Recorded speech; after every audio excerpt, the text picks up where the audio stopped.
Hello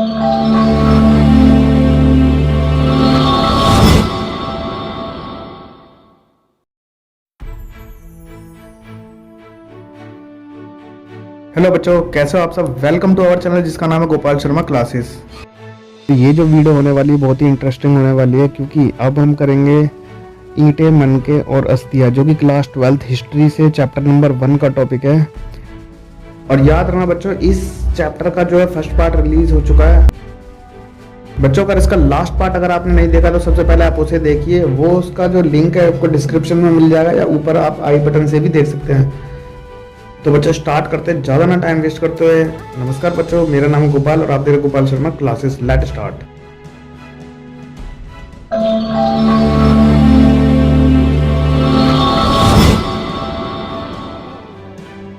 next question ऐसा आ सकता है कि हड़प्पा में कितने स्नानागार थे लगभग, मतलब वहां पर कितने स्नानागार मिले। तो बच्चों एनसीईआरटी के अकॉर्डिंगली देखें तो एक गलियारे के दोनों ओर 4-4 स्नानागार बने हुए थे, मतलब बीच में गलियारा, एक साइड 4 और दूसरी साइड 4।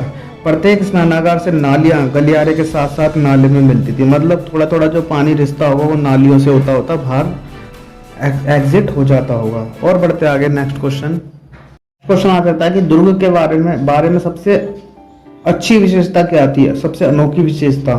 तो बच्चों ऐसा माना जाता है कि दुर्ग में एक माल गोदाम, एक ऐसी विशाल संरचना मिली है, माल गोदाम, जिसका निचला हिस्सा ईंटों से बना हुआ ही बचा हुआ है। बाकी जो ऊपर लकड़ी का हिस्सा था वो बहुत पहले नष्ट। मतलब दुर्ग के अंदर जो एक ऐसी माल गोदाम की विशाल संरचना मिली है, ऐसा माना जाता है कि उसका निचला हिस्सा जो ईंटों से बना है बस वही बचा है। बाकी जो लकड़ी का हिस्सा जो ऊपर का बहुत पहले नष्ट हो चुका है, क्योंकि लकड़ी काफी साल पुरानी है, गल जाती है, सड़ जाती है, लेकिन नीचे का हिस्सा अभी भी खंडर के रूप में बचा हुआ है। और इसमें विशाल स्नानागार भी है, मतलब स्नानागार मतलब नहाने के भी, मतलब स्विमिंग पूल टाइप के मिले हैं। और बढ़ते आगे बच्चों, नेक्स्ट क्वेश्चन इस तरह से आता है, मिस्र के विशाल पिरामिड में कुछ हड़प्पा के समकालीन थे। मतलब हड़प्पा की जो सभ्यता मिस्र की सभ्यता के कुछ कुछ समकालीन भी थी। बच्चों ऐसा माना जाता है कि मिस्र के कई पिरामिड में से कुछ पिरामिड जो है हड़प्पा संस्कृति के ही समकालीन थे। और बढ़ते आगे, नेक्स्ट क्वेश्चन ऐसा आ सकता है कि हड़प्पा सभ्यता के लोग किस तरह से शवाधान करते थे। तो बच्चों इसका आंसर है, कई पिरामिड जो है वहां पर जो मिले हैं वो राज के शवाधान थे, मतलब राजा महाराजाओं के मतलब शवाधान की जगह पर पिरामिड बना दिए जाते थे। और जो उसके बाद है इस तरह से होता था, मृतक को, जो भी लोग जो मरे हुए लोग होते थे उनको गहराई में दफनाया जाता था। साथ ही उनके साथ भारी मात्रा में धन संपदा, जितनी भी उनकी धन संपदा या उनसे रिलेटेड जो भी सामान होता था उन्हें दफनाया जाता था। उसी के अलावा ईंटों से चारों ओर चिनाई भी की जाती थी। और बढ़ते आगे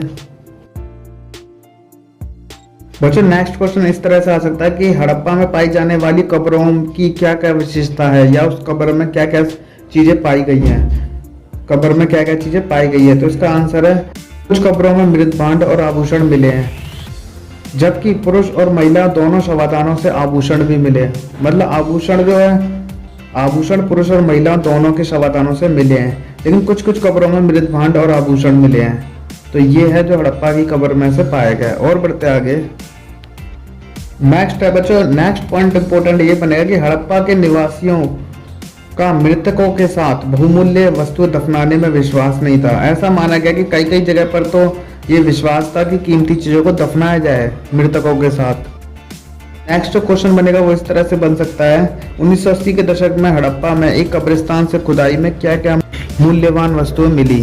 तो इसका आंसर है आपके सामने, 1980 के दशक में हड़प्पा में एक कब्रिस्तान में हुई खुदाई में एक पुरुष की खोपड़ी के समीप शंख के 3 छल्ले, जैस्पर के मनके तथा सैकड़ों की संख्या में सूक्ष्म मनकों से बना आभूषण मिला है। ऐसा माना जाता है कि कहीं कहीं मृतकों को तांबे के बर्तन के साथ दफनाया जाता था। और बढ़ते आगे बच्चों, नेक्स्ट क्वेश्चन बनेगा वो ये, पुरातत्वविदों ने सभी खोजी हुई वस्तुओं को कितने भागों में बांटा है। तो इसका आंसर है, जितनी भी सभी वस्तुएं प्राप्त हुई खुदाई में उन्हें 2 कैटेगरी में बांटा गया। पहली उपयोगी वस्तुएं और दूसरी विलासिता की वस्तुएं।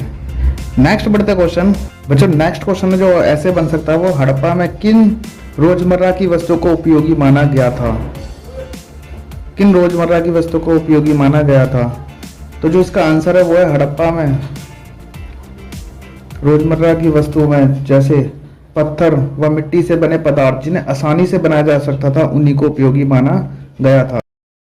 फिर क्वेश्चन ऐसे भी आ सकता है कि उपयोगी वस्तुओं में किन किन वस्तुओं को शामिल किया गया था। उपयोगी वस्तुओं में चक्कियां, मृद भांड, सुइयां, झावा से सामान्यतः जो कि बस्तियों में पाई गई है उन चीजों को शामिल किया गया था। उपयोगी वस्तुओं में जितनी वस्तुएं वो ज्यादातर कहाँ पाई गई है, इस तरह से क्वेश्चन आ सकता है। तो जितनी भी उपयोगी वस्तुएं, चाहे वो चक्कियां हो, मृद भांड हो, सुइयां हो, झावा हो, वो सभी कहाँ पाए गए हैं? बस्तियों में पाए गए हैं। और बढ़ते आगे, नेक्स्ट क्वेश्चन बच्चों इस तरह से आ सकता है कि पुरातत्वविदों ने किन वस्तुओं को कीमती माना या किन वस्तुओं को दुर्लभ और अच्छा और महंगा माना। तो याद रखना इसका आंसर यह है कि पुरातत्वविदों ने उन वस्तुओं को कीमती माना जो कि दुर्लभ होती थी जो और महंगी होती थी। जैसे इनमें से एक वस्तु है फ्योन्स, या फिर ऐसे भी क्वेश्चन आ सकता है कि फ्योन्स किसे कहा गया है और फ्योन्स को कैसे तैयार किया जाता था। तो इसका आंसर आपके सामने है, ये रहा। एक ऐसा पदार्थ है जो रेत को घिसकर उसमें चिपचिपा पदार्थ मिलाकर तैयार किया गया पदार्थ फ्योन्स कहलाता था। ऐसे भी क्वेश्चन आ सकता है कि फ्योन्स किसे कहते हैं। फ्योन्स रेत को घिसकर एक चिपचिपा पदार्थ मिलाकर तैयार किया गया पदार्थ था और इससे बने छोटे पात्र भी काफी कीमती थे क्योंकि इन्हें बनाना बहुत मुश्किल होता था। उसके बाद इन पर कलर किया जाता था तो ये काफी कीमती हो जाते थे। और बढ़ते आगे बच्चों, नेक्स्ट क्वेश्चन जो है वो ऐसा आ सकता है कि फ्योन से बने लघु पात्र जिन्हें छोटे बर्तन कहते थे उनमें क्या रखा जाता था और वो कहाँ पर पाए गए हैं। बच्चों जो इसका आंसर है वो ये, फ्योन से बने लघु पात्र में सुगंधित द्रव्य के पात्रों के रूप में वो प्रयोग किया जाता था। मतलब फ्योन से बने जो छोटे बर्तन होते थे उनमें एक तरह से परफ्यूम को रखा जाता था और ये दोनों जगह से मिले, हड़प्पा से भी और मोहनजोदड़ो से भी। और बढ़ते आगे, नेक्स्ट क्वेश्चन। तो नेक्स्ट क्वेश्चन इस तरह से आ सकता है कि महंगे पदार्थों से बनी दुर्लभ वस्तुएं कहाँ पर पाई गई हैं। तो इसका आंसर है महंगे पदार्थों से बनी दुर्लभ वस्तुएं सामान्यतः मोहनजोदड़ो और हड़प्पा जैसी बड़ी बड़ी और छोटी बस्तियों में भी मिलती हैं। कहने का मतलब बड़ी बड़े जो प्लेस थे जैसे मोहनजोदड़ो और बाकी भी है हड़प्पा और बाकी छोटी छोटी जो बस्तियां थी उनमें भी ये पदार्थ पाए गए हैं। और बढ़ते आगे बच्चों, नेक्स्ट क्वेश्चन ऐसे आ सकता है कि किस धातु को सबसे ज्यादा दुर्लभ और महंगा मानते थे। तो याद रखना इसका आंसर ये है कि सोना भी दुर्लभ और आज की तरह ही कीमती धातु था। इसे हड़प्पा के लोग काफी मात्रा में संचय करते थे, मतलब इकट्ठा करते थे। ये खुदाई के दौरान में चीजें पता लगी है। और बढ़ते आगे बच्चों, नेक्स्ट क्वेश्चन है वो इस तरह से आ सकता है, कौन सी छोटी बस्ती थी जो पूरी तरह से शिल्प उत्पादन में संलग्न थी। तो याद रखना इसका आंसर ये है चांदूदड़ो। चांदूदड़ो में एक बहुत छोटी 7 हेक्टेयर की बस्ती है, 7 हेक्टेयर की बस्ती है जो लगभग पूरी तरह से शिल्प उत्पादन में संलग्न थी, मतलब पूरी तरह से शिल्प उत्पादन का काम करती थी। और बढ़ते आगे, नेक्स्ट क्वेश्चन है वो इस तरह से आ सकता है, शिल्प कार्यों में किस किस काम को शामिल किया जाता था। तो याद रखना इसका आंसर है शिल्प कार्यों में मनके बनाना, शंख की कटाई, धातु कर्म, मोहर निर्माण तथा बाट बनाना शामिल था। धातु कर्म का मतलब धातु को कोई शेप देना, आकार देना, इस तरह से काम थे। तो ये सब काम शिल्प कार्यों में आते हैं। और बढ़ते आगे, नेक्स्ट क्वेश्चन वो इस तरह से आ जाता है कि मनके बनाने के लिए किन किन प्रकार के पदार्थों का इस्तेमाल होता था। तो याद रखना इसका आंसर ये है, मनके बनाने के लिए विभिन्न प्रकार के पदार्थों का इस्तेमाल किया जाता था। जैसे कार्निलियन, एक तरह का बहुत सुंदर रेड स्टोन होता है ये, जैस्पर, स्फटिक, क्वार्टर्स तथा सीलखड़ी जैसे पत्थर का इस्तेमाल होता था।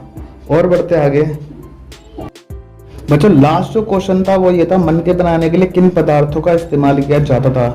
इसी तरह से नेक्स्ट क्वेश्चन है कि मनके बनाने में कौन कौन सी धातुओं का इस्तेमाल होता था और पदार्थों का। तो याद रखना, मनके बनाने में तांबा, कांसा, सोना, शंख, मनके बनाने में तांबा, कांसा तथा सोने के शंख, फ्योन्स व पक्की मिट्टी सभी का प्रयोग मनके बनाने में होता था। कुछ मनके 2 या अधिक पत्थरों को जोड़कर या कुछ सोने के टोप वाले पत्थर के होते थे। तो ये है मनके बनाने की कुछ जो नई खास बातें थी। आपके लिए 1 मार्क्स में जरूर आ सकते हैं, तो आपसे याद कर लेना तो ज़्यादा बेनिफिट रहेगा। और बढ़ते आगे, और जो नेक्स्ट क्वेश्चन जो आता है वो ये आ सकता है कि मनके बनाने के लिए जो हड़प्पा सभ्यता में जो मन के बनाए जाते थे वो किस आकार के होते थे? तो इसका आंसर है मन के कई आकार के होते थे, जैसे चक्राकार, बेलनाकार, ढोलाकार तथा खंडित। इसे आप डायग्राम में भी देख सकते हैं। और बढ़ते हैं नेक्स्ट क्वेश्चन की ओर। तो बच्चों जो नेक्स्ट क्वेश्चन है वो इस तरह से आ सकता है कि मन के बनाने के लिए किस पत्थर का इस्तेमाल किया जाता था? तो इसका आंसर है ये मन के बनाने के लिए सिलखड़ी नामक पत्थर का इस्तेमाल किया जाता था। इसे चूर्ण तथा लेप बनाकर सांचे में ढालकर मन के तैयार किए जाते थे। और बढ़ते आगे। बच्चों जो नेक्स्ट क्वेश्चन है वो इस तरह से आ सकता है कि मन के बनाने के लिए किन कलरों का इस्तेमाल किया जाता था, मतलब किस प्रकार के रंगों का, और उनमें बनाने की विधि क्या थी? तो जो इसका आंसर है कार्निलियन जो एक तरह का रेड स्टोन होता है जो बहुत ही सुंदर होता है दिखने में, उसे पीले रंग के पदार्थ के साथ मिलाकर आग में पकाकर तैयार किया जाता था। मतलब इसे बनाने का प्रोसेस होता था, पहले से कलर मिलाते थे, फिर से आग में पकाकर तैयार किया जाता था। और बढ़ते आगे। नेक्स्ट क्वेश्चन इस तरह से आ सकता है कि पत्थरों से कैसे तराश कर मन के बनाए जाते थे? तो याद रखना इसका आंसर यह है, पत्थरों को पहले आकार में तोड़ा जाता था, फिर उन्हें आकार दिया जाता था, उसके बाद उसमें घिसाई, पॉलिश तथा छेद करने के बाद प्रक्रिया पूरी होती थी। मतलब पहले उन्हें जो साइज उन्हें चाहिए था उसमें तोड़ते थे, फिर उन्हें साइज देते थे, फिर उसका घिसाई और पॉलिश होने के बाद ही ये पूरी तरह से शेप में आते थे, और एक बार बनने का काफ़ी कीमती हो जाते थे। और बढ़ते आगे। नेक्स्ट क्वेश्चन बहुत इंपॉर्टेंट है, मन के में छेद करने के उपकरण कहाँ मिले हैं? तो याद रखना इसका आंसर है चांदूदड़ा, लोथल तथा धौलावीरा में मन को में छेद करने के उपकरण मिले हैं। और बढ़ते आगे। बच्चों नेक्स्ट जो क्वेश्चन ये आता है कि शंख से बनी हुई वस्तुएं कहाँ पर मिली हैं? तो याद रखना दोनों ही वस्तुएं, शंख से बनी जितनी वस्तुएं, नागेश्वर और बालाकोट दोनों बस्तियां समुद्र के नजदीक है। क्योंकि दोनों नागेश्वर और बालाकोट समुद्र के नजदीक है, इसलिए शंख से बनी जितनी वस्तुएं, चूड़ियां, करछियां तथा पच्चीकारी की वस्तुएं, सारी वस्तुएं वहीं से मिली है।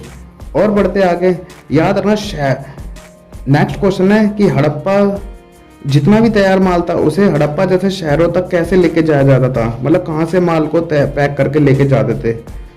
तो याद रखना इसमें ऐसा आ सकता है जो तैयार माल होता था उसको शहरों तक कैसे लेके जाया जाता था, मतलब कहाँ से माल को लेके जाते थे? तो याद रखना जहाँ पर माल तैयार होता था, चांदूदड़ा और लोथल, वहीं से तैयार माल को, जैसे मनके हो गए और भी कीमती सामान हो गए, मोहनजोदड़ो और हड़प्पा जैसे बड़े शहरी केंद्रों तक लेकर जाया जाता था। मतलब कहने का मतलब चांदूदड़ा और लोथल दोनों ही समुद्र के किनारे थे और वहीं पर ही ये सब काम होते थे। वहां से डायरेक्ट ये माल बड़े बड़े शहरों, हड़प्पा और मोहनजोदड़ो जैसे शहरों में लेके जाते थे। और बढ़ते आगे नेक्स्ट क्वेश्चन में। बच्चों तो इसी क्वेश्चन के साथ ये वीडियो को यहीं पर ही खत्म करते हैं, क्योंकि वीडियो को ज़्यादा लंबा हो जाएगा और ज़्यादा लॉन्ग वीडियो इंटरेस्टिंग नहीं हो पाता कई बार। तो बच्चों फिलहाल के लिए वीडियो यहीं पर ही खत्म होता है। अगर आपका वीडियो अच्छा लगे तो आपसे लाइक कर सकते हैं, अपने दोस्तों के साथ शेयर भी कर सकते हैं। बच्चों मिलेंगे नेक्स्ट वीडियो के साथ जो कि नेक्स्ट टॉपिक के ऊपर होगी, क्योंकि इसके जो बाकी के 2 पार्ट है वो भी सून जल्दी ही रिलीज होंगे। तो मिलते हैं नेक्स्ट वीडियो के साथ जो कि बहुत ही जल्दी आएगी। टिल देन हंसते रहिए, मुस्कुराते रहिए, देखते रहिए Gopal Sharma classes. Good bye.